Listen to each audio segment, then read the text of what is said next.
ever get that feeling, like you're just one of a million, especially when you're trying to get your business off the ground. You mean feeling like you're just another face in the crowd, trying to stand out? Exactly. So today we're diving deep on how to break free from that feeling, how to make a real impact. It's all about differentiation Right, differentiation. and how to own your unique space in the market. It's not enough to just have a good product these days, right? You got to have that X factor, especially if you're a small or medium business. Definitely, especially for all those SMEs out there. To help us unpack all of this, we're going to be looking at a conversation between business expert Eduardo Cerezuela and podcast hosts David and Sarah. I think you'll find it really interesting the way Eduardo explains why copying what everyone else is doing is a recipe for disaster. But it's so tempting, right? You see someone else succeeding and you're like, I'll just do that too. But that's where so many businesses go wrong. It's like walking through a shopping mall and seeing the same stores over and over again. Exactly. It all just blurs together. No one stands out, You get lost in the sea of sameness. So Eduardo talks about 3 core strategies for differentiation, and they each have their own pluses and minuses. Okay, so let's dive into those. First up, cost leadership. Basically becoming the most affordable option out there. Right, becoming the most efficient player in the market. So that might involve streamlining your production process. Maybe even investing in automation. Or tightening up your supply chain. Yeah, just finding those ways to keep those prices super competitive. But isn't there a risk of getting stuck in like a race to the bottom?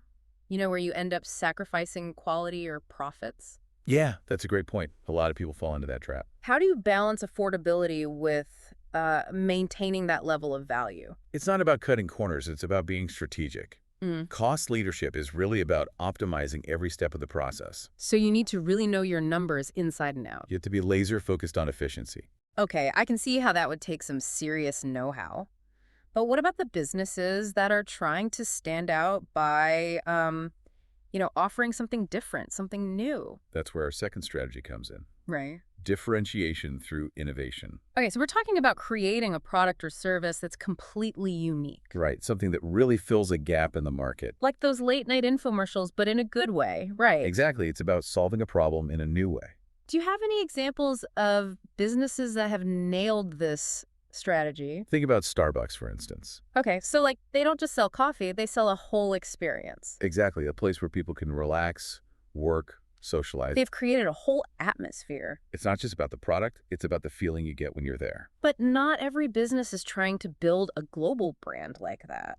What about the ones that are focused on a specific audience? That's where niche focus comes in, our third strategy. So specializing in a specific market segment. Exactly, and becoming the go-to expert in that area. Kind of like jack of all trades, master of none, but flipped. Right. You become a master of one. Eduardo uses this great analogy in the conversation. Wait, what is it? This lady who makes the most amazing tortas. Tortas? Yeah, the Mexican sandwich. Ah, okay. But here's the thing. She only sells them 3 days a week. Tuesday, Wednesday, Thursday. Really? She doesn't need to be open every day. Her product is that good, That's pretty impressive. She's created this buzz, this exclusivity that keeps people coming back for more. So you're saying that sometimes limiting your scope can actually make you more successful? Sometimes less is more. Okay, these strategies all sound great in theory, but how do they actually play out in the real world? Well, that's where Eduardo's consulting experience comes in. He shares some fascinating case studies of how these strategies have worked for his clients. Okay, I'm hooked. Give me an example. He talks about one client who sold laser engraving machines. Now, that's a pretty competitive market. Yeah, I can imagine. But this client found a way to stand out. Okay, don't leave me hanging. How did he do it? He offered a unique local warranty extension. So he added an extra layer of value for his customers. Something his competitors weren't doing. Smart. So it wasn't about reinventing the wheel, it was about refining it. And really understanding what his target market was looking for. Okay, so knowing your audience is key. But I'm also curious about the role of experimentation. Did he just stumble upon this winning formula, or was it more deliberate? Well, it was a bit of both, actually. Sometimes you got to just take a leap of faith. Interesting. And Eduardo talks about another client who made a really surprising change. What did he do? He just adjusted his closing time by an hour. Really? Just by an hour? It turned out his target audience were all busy professionals. Ah, so they couldn't make it to his shop before it closed. Yeah, and this little tweak It actually led to a 25% increase in sales. Wow, that's incredible. So sometimes it's the small changes that make the biggest difference. Yeah. So, okay, how can our listeners start applying these strategies? What are some practical first steps they can take? I think the first step is to really take a good look at your business, like really analyze it. Okay, so like a deep dive into your own operations. You got it. Mhm. Look at your products or services, your target market, figure out what sets you apart. Really understand your strengths. Your weaknesses too. Yeah, so it's about being honest with yourself. You got to ask yourself the tough questions. It's like, why should customers choose me over someone else? What value do I bring that nobody else can? That's a good one. If you can't answer that confidently, maybe it's time to switch things up. Exactly. So once you've done that soul searching, once you've identified your core strengths, Then what? How do you turn those strengths into like a real differentiation strategy? that's where the creativity comes in. You have to brainstorm ways to leverage those strengths. So it could be offering a wider range of services Maybe you focus on providing amazing customer service. or developing a truly innovative product. It all depends on what makes you, Yeah, I get it. think about your ideal customer. Oh, that's good. Get into their head. What are their needs? What are their pain points? What are Oh. they searching for? Almost like you're creating a customer avatar. You got it. So it's not a one-time thing, is it, this whole differentiation thing? Oh, definitely not. It's an ongoing process. You have to constantly be adapting. The market's always changing. New competitors popping up left and right. It's a dance. So how do you know when it's time to pivot?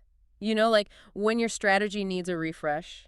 Well, one sign is declining sales. Yeah, that makes sense. If people aren't buying what you're selling. Or if you notice people aren't engaging with your brand as much as they used to. So it's not enough to just come up with a strategy. You have to keep an eye on how it's performing. Exactly. You have to be ready to make adjustments. Sometimes even small tweaks can make a big difference. Eduardo mentioned a client who saw a huge jump in sales Yep. just by offering free shipping. Oh yeah, free shipping. Everyone loves that. It wasn't a groundbreaking change, but it made a difference. It addressed a customer pain point. It's those little things that can really give you an edge. Okay, so we've been talking a lot about attracting new customers, but what about keeping the ones you already have? How does differentiation play into customer loyalty? Oh, that's a great question, and it's a really important one. Because your existing customers, they're your biggest fans, right? They are, and they can be your most powerful advocates. So you gotta keep them happy. You can't just rest on your laurels once you've got them in the door. So it's not enough to just meet their expectations. No, you have to exceed them. Okay, so how do you do that? What does that look like? It's about giving them those little extras. Those little things that show you care. You really value their business. Like a handwritten thank you note. Or a surprise gift. It's those personal touches that make you stand out. Those little gestures that make people feel valued. But there's a fine line, right? Between standing out and trying too hard.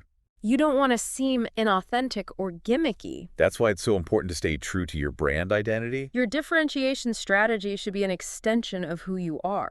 Not some kind of facade. Right, because customers can see right through that. They can smell a fake a mile away. So it's not about chasing trends. It's about finding that sweet spot where your strengths and your values and your customers' needs, they all align. Like a Venn diagram. Exactly. Where everything just overlaps perfectly. When you achieve that, you create this sense of authenticity. And that's what builds trust and loyalty. Customers are more likely to stick with a brand they believe in. Okay, so as we wrap up this deep dive into differentiation, what's the key takeaway you want our listeners to remember? I think Eduardo put it best when he said, don't lose hope. Don't lose hope. There's always a way to stand out. Even in a crowded market. Even in the toughest industries, yeah. It might take some trial and error. Some soul searching. Some creative thinking. But it's worth it. So, to all our listeners out there, what will you do to differentiate yourself? will you refine your niche? Will you develop a unique service? Or try something completely off the wall? Don't be afraid to experiment. Embrace your unique strengths, your quirks, your passions. And let your brilliance shine. Because the world needs what you have to offer. And that's really the essence of differentiation. It's about finding and owning that special something that makes you you. That sets you apart from the pack. So go out there and make your mark. Remember, there's always a way to stand out. Until next time, keep diving deep.